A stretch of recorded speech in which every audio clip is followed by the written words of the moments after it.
What makes a sandbox worth adventuring in? Is it the scenery? Probably not. It's probably the NPCs that populate it and the adventure hooks that surround them. Hey, I'm Paul and I'll be your DM for a little while. I've been playing Dungeons & Dragons for over 40 years, been a Dungeon Master for the past 23 years, and a professional DM for the past 5 years. And in today's video, I want to share with you steps 27 through 30 of the process that I've been following to build my own RPG sandbox, taken from Rob Conley's book, How to Make a Fantasy Sandbox. And before I give you a guided tour of the village of Skyreach and those who inhabit it in my world of Skyreach, if you like videos about world building, DM tips, reviews, and more, all with an old school slant, then consider hitting the subscribe button and the notification bell so you will know when I have posted a video. Onward to Skyreach.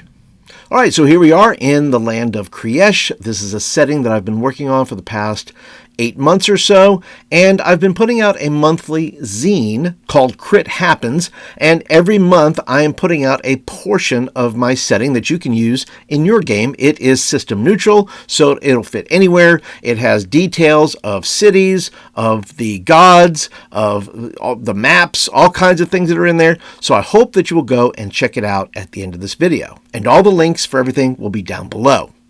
So let's go ahead and get started with working through the process here. I am working through steps 27 through 29, like I said, which is found in How to Make a Fantasy Sandbox.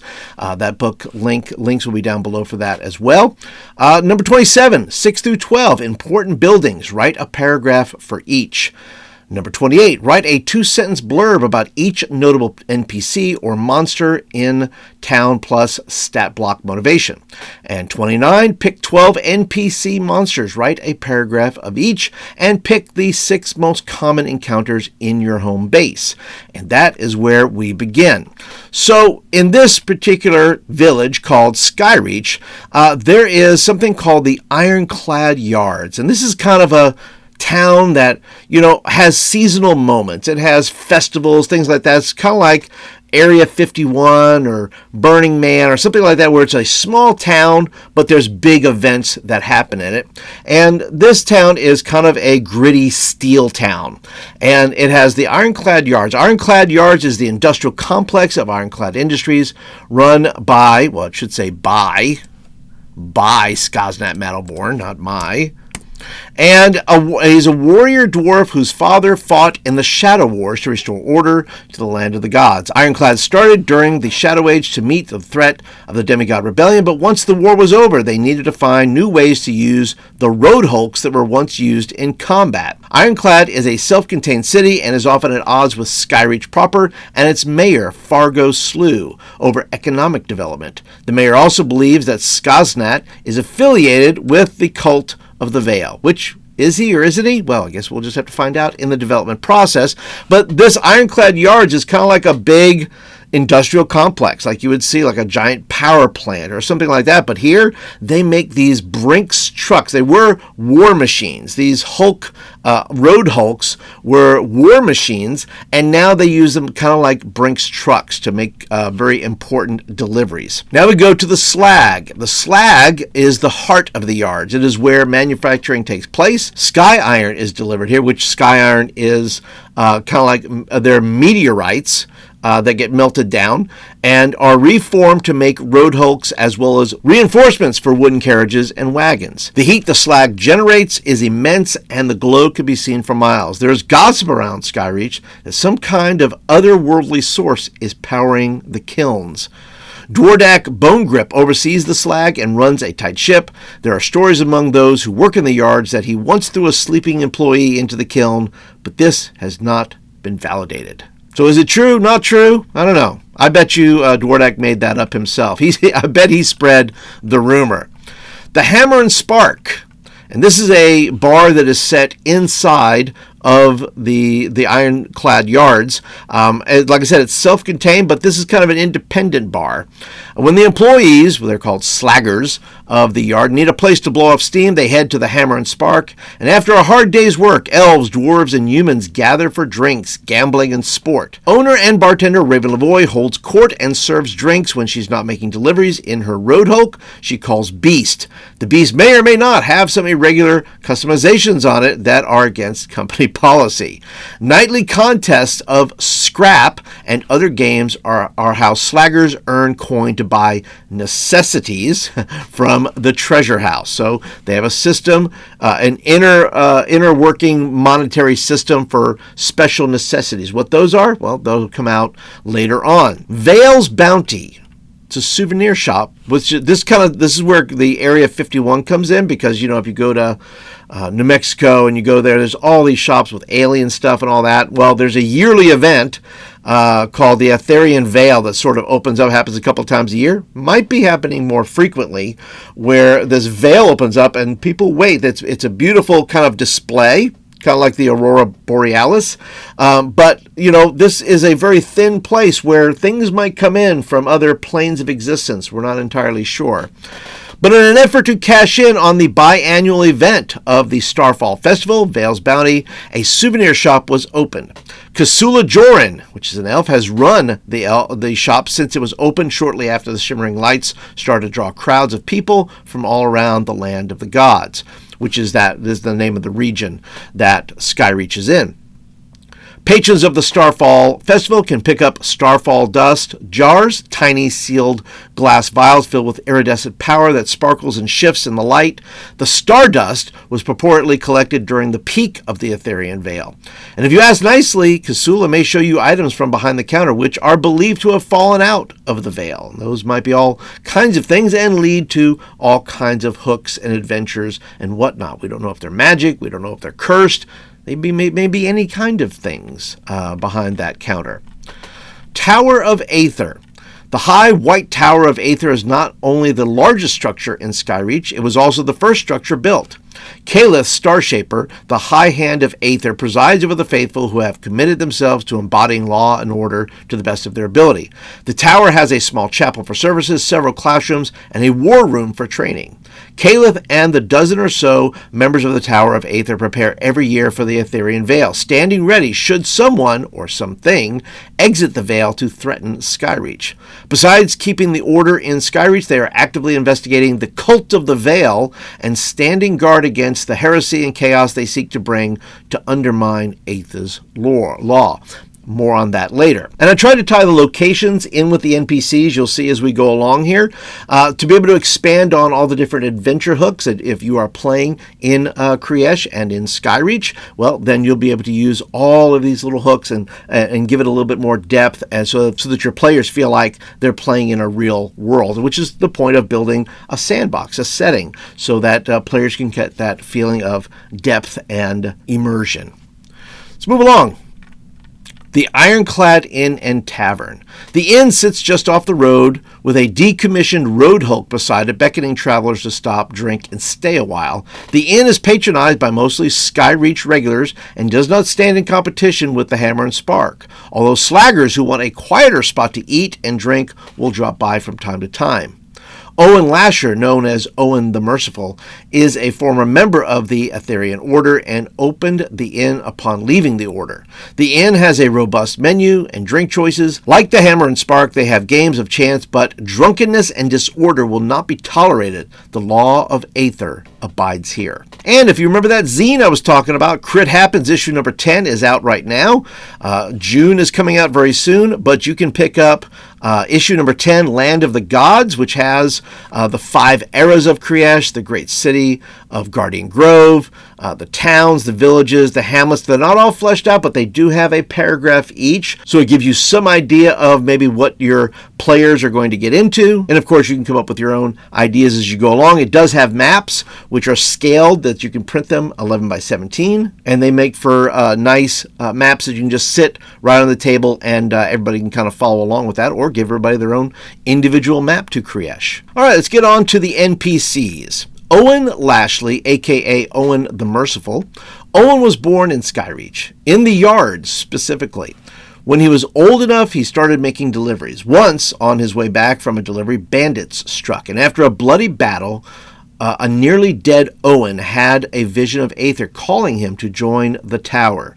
He never went back to the yards, and shortly after reaching the distinction of Sentinel, Owen had a falling out with Calith Starshaper over the priorities of the tower and Calith's obsession with cosmic threats. Owen remains friendly with Caliph, but their opinions have not changed. Should Caliph need Owen, Owen would heed the call. And what the process has asked me to do is stat them out. And so I am using here the white box stats. I'm using that. And then I'll tell you about these little profiles that I'm using at the end of the NPC section here. But yeah, so they're all statted out, and he is a cleric. He's also a knight, so he's kind of like a dual class. He can fight, he can heal. All right, let's go ahead and move on to Skaznat Metalborn. Skaz is one of 3 managers over Ironclad Yards, along with Elion Winris and Ivorus Axon, but he still lives in the shadow of his father, Dorbic Metalborn, war hero of the Shadowed Age. Skaz is the oldest of 4 brothers. Braverick, Theril, and Gorman all work in the yards, but Skaz spends plenty of time cleaning up their messes. All right, moving on to Dwardak Bonegrip. Dwardak oversees the slag and makes sure the road hulks are not only roadworthy, but terrifying to where no bandit would attempt to rob it. Dwardak and Skaz have had many adventures together, some of which they'd rather forget. In the early days, when they were drivers, they made a run west of Skyreach and encountered something that shook their souls. They barely escaped with their lives, witnessing something so terrifying it shattered their worldview.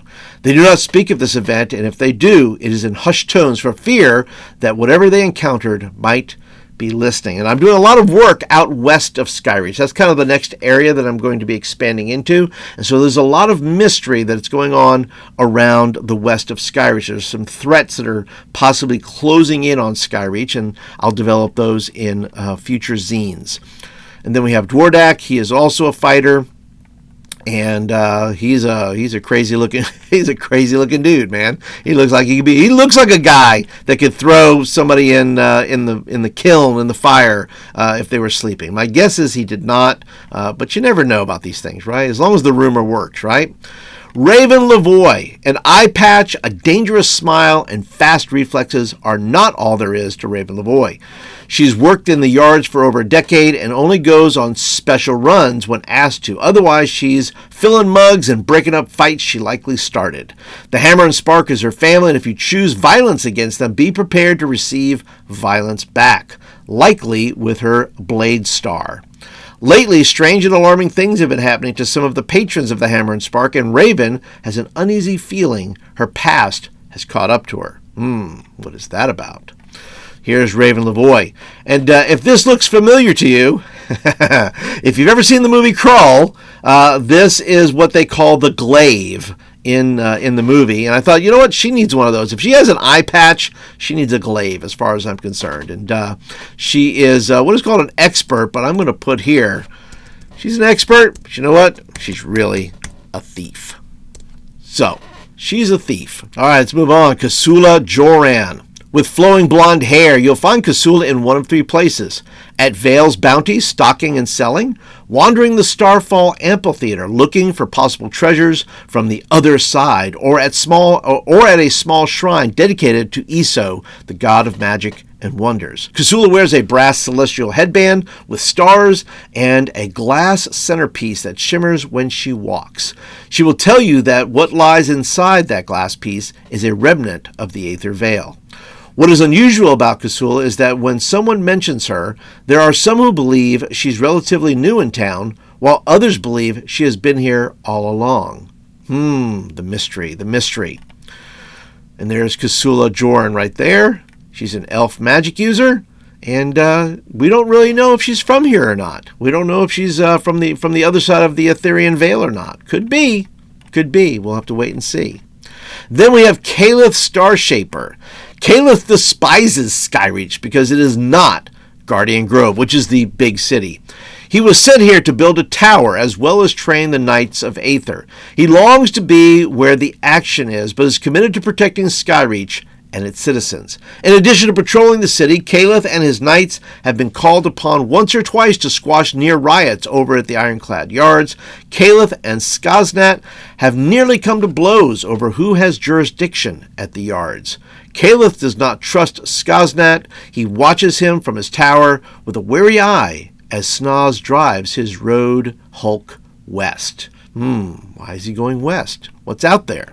And here's Calith, Starshaper right here. He's a fighter. He's a knight. He's a bad dude, but man, he is all about some law and order. So do not mess with him. I'm looking forward to running him in the game because he's a bad dude, but man, he is very, very stern about his code. So he's very paladin-like. Then we have Fargo Slew, is the proud ward of Skyreach. He is cousin to one of Festus Slew's great-grandkids and has been ward for the past 12 years, mostly because no one else wants the job. He is married to Eliana Slew and has 2 children, Savian and Celestial Slew. He is good-natured, hearty, and has a keen business sense. One of Fargo's first decisions was to banish a gang of outlaws with the help of the Knights of Aether, who bullied, badgered, and extorted the townspeople of Skyreach. They headed west out of Skyreach and have not returned since. But there are rumors that the gang has become an army. An army for who? For themselves? Have they joined somebody else? Well, we'll wait and see. There's old Fargo Slew there, very politician-like. We made him a fighter, and then I gave him a few extra things, gave him some leadership and diplomacy, so he could be able to conduct business in the town of Skyreach and maybe do a good job of it. He's been there 12 years, but once again, nobody else has really wanted the job. Now here we have, for these faces, if you're interested in these faces, I got them from Face Folio. You get 100 fantasy portraits. It is put out by Goblin's Henchmen. There'll be links below for that if you'd like that as well. And I am using White Box, the fantastic medieval adventure game. There'll be links down to that as well if you're interested. Now I do have one monster we can look at. That is Sendris, the fire elemental. Once the servant of the priest of Eso, used to make weapons to combat Gorgoraz the Black, a demon servant of Azrael, which is one of the fallen demigods, Azrael the Fallen, is now the infernal heat source for the Ironclad Yard's kilns. During one of Skaznat's and Dwardic's deliveries, Gorgoraz and his minions attacked the priests of Eso. Before being melted into bone and ash, one of the priests cast the elemental into a ring and gave it to the Ironclad duo. The fear is that Gorgoraz the Black has agents out searching for the new owners of Sendis and will do anything to retrieve it for his own war for power. And so there we go, kind of opened it up a little bit more that maybe that gang that left wound up finding a suitable home with Gorgoraz here. And this here, well, this is Sendris, the fire elemental. You can see he's got an armor class of 2 if you're using the Swords and Wizardry, or 13 in 5e. Got the hit dice, has attacks, it strikes for 2d6, has a move of 12. And then you have the ring right here that it was cast into. And so what Dwardak does, he takes that ring, puts it in a special casing, and it basically powers up all of the kilns that are there that are melting down the sky iron. So on to the last step here, one of the last steps, the 6 most common encounters in Skyreach.